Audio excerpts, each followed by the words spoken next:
What's up, my wizards? It's Dev. From Mtg, we like magic, and today I got not one, not two, but three unseen, unleaked Dominaria previews of my very own that Wizards sent me to show off.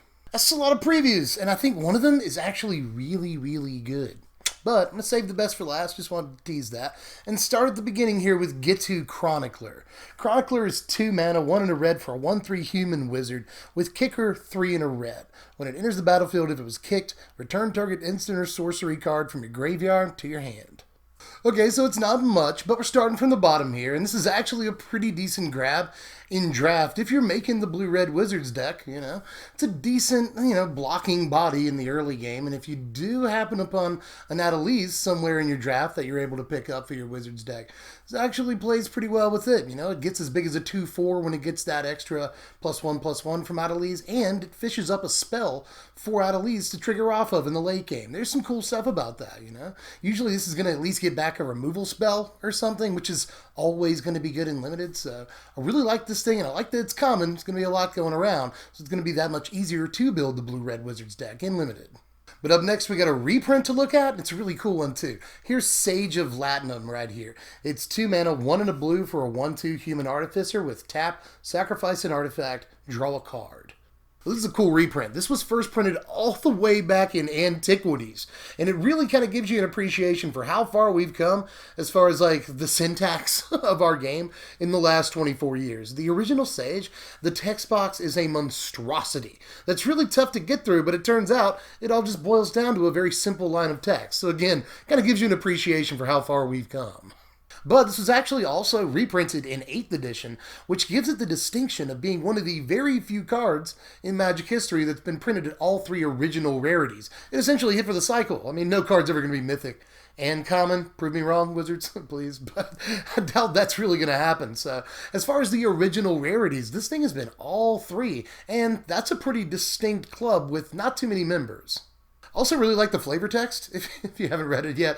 I rarely point out flavor text on cards, but I've been doing it a lot more in this set because I like all the cool callbacks, and I really like the idea that even the Academy at Teleria was influenced in some way by Latinum, and that's really, really cool. That's an interesting little tidbit. But here comes the card that I'm most excited about. Last card of the day, and I saved it for a reason. This card is bananas. Here we go. Check out Divest, you guys. Divest is just 1 black mana for a sorcery. Target player reveals their hand. You choose an artifact or creature card from it. That player discards that card. Whew, okay, hello, strictly better ostracize. That hits statistically more targets than a despise would. So that's awesome. I actually think that this, in a way, joins the upper echelon of 1 mana discard spells that we've ever seen, This isn't necessarily Duress because these cards do 2 different things, but I think it's at least on the level with Duress and maybe even Inquisition of Kozilek. That's how much I like this card. It's definitely no Thoughtseize, don't get me wrong, but it is way better than some other cards that we've seen of its ilk in Magic history. I like so much about this. On turn 1, you can tear apart combo decks and lots of other decks, I think that the added flexibility on this makes it much more worth playing than something like Despise or Harsh Scrutiny, definitely, or Ostracize, obviously. Again, it's strictly better. So I like this card here, you guys. This gives, black decks a lot of flexibility, a lot of stretch in their sideboards, and you might even, depending on the format, might want to play this in the main deck, depending on what you're doing. So I like this a lot. Again, dismantles combos, breaks up tempo in the early game. This gets Lana War Elves out of their hand on turn 1, or conversely, if you're on the draw, this gets whatever they're trying to do with Lana War Elves on turn 2 or 3 out of their hand, plus a bunch of other stuff, Cards like Steel Leaf Champion don't look quite as impressive in formats that contain something like this. Same thing with artifacts, things like Heart of Kiran definitely take a hit with something like this in the format. A lot of flexibility here. For just 1 black mana, this gets most problem permanents out of players' hands very, very early. Also, should at least point out that you can target yourself. which is kind of cool. You know, you do have to reveal your hand, but this is a way to quickly get something into the graveyard if you need to for Reanimator in Standard. There are way better ways of doing it in other formats, but it's also worth noting that we have Refurbish in Standard. And this allows you to just dump a Godfarer's Gift into your graveyard for a mana. That seems really good, you know. Decks that played Godfarer's Gift but didn't play blue didn't necessarily have access to stuff like Champion of Wits, Minister of Inquiries, and stuff like Chart of Course, you know, to get stuff into the graveyard more easily. But this is, for 1 black mana, a way to either use it defensively against your opponent, or to just turn 1 if you want to, drop that GPG on into the graveyard and get it out. So there's some cool stuff about this card. Not to mention that I probably should point out some of the flavor text on this one because it kind of makes me nerd out a little bit. Apparently this little guy is called a Flitter Sprite and he's terrifying. But it's such a cute name. It's a little bit misleading. But in any case, he collects coins from fallen empires. I like the vague passing reference to the set that I started Magic with, just in case you didn't know. I love fallen empires. I know that that's sort of when the market first went, you know, through the floor for Magic. Fallen Empires packs were like 88 cents a piece at the local card shop. So we just used to buy like 6 packs at a time, rip them all open, and like do a pseudo form of draft way back in the day.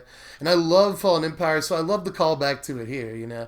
And there's jokes, you know. Like, where do you keep the coins from Fallen Empires? Well, you give them to your Acacian Money Changer. That's what you do. Or you put them in your bottomless vault. These are the jokes. Fallen Empires references. So there's that too. Like every time you play this card, there's a Fallen Empires reference right there in front of you. And I think it's a set that we shouldn't forget. So, in any case, I love it. But not many people have the love for Fallen Empires that I do. But whatever. I think a lot of people will have the love for this card that I do. At least in Standard. Not sure where it's going to go outside of that. But in Standard, this looks like a really good piece and a great safety valve for the format. Actually, there is one more thing I want to say about it. The other 2 cards that I talked about today, you know, Sage of Latinum, it references a very specific place, you know, and, you know, Ghitu Chronicler, it references a very specific thing, you know. These cards aren't going to be reprinted outside of the realm of Dominaria anytime soon, but Divest is the kind of name that you can reprint over and over again in any set that you want to, and that is the kind of thing that historically matters. So I want to point that out, too. But I'm pretty sure I'm tapped out for now. Hope you enjoyed this one, especially Divest. Card looks absolutely bonkers. So happy that we have that in case you couldn't tell. I think I've made it pretty clear. But in any case, if you like the video, do that for me. Put it in more recommended feeds. People need to see these cards, get hyped about them, do all that stuff. Sub for more content. There's more spoilers all throughout the week. And then we got to do the pre-release guide. Then we got to start making decks. So tons of content that you want. Sub, hit the bell for the notifications because it's the only way to make sure that you actually get notified when I upload videos. So do all that. Follow me on Twitter at SBMTGDev. And if you can, help out by throwing me just $1 a month over there, a quarter of a pack a month, over there on Patreon.com. I'll leave a link in the description.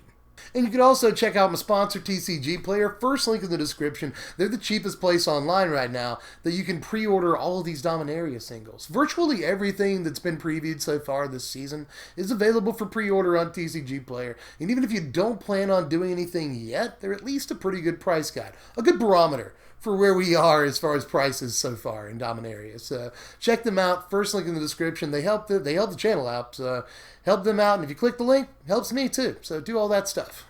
But I'm pretty sure I'm tapped out for now. I'll probably see you a little bit later today with more Dominaria previews because I'm sure I'm not the only one putting out previews today. So there's lots of stuff to talk about. Make sure you check back in with me. And thanks to Wizards for the previews. That's always really, really cool. So I appreciate that. So I'll see all you cats later. I'm Dev from The Place. Thanks for watching, my Wizards. And the most important thing as usual, just make sure you spread love and be kind.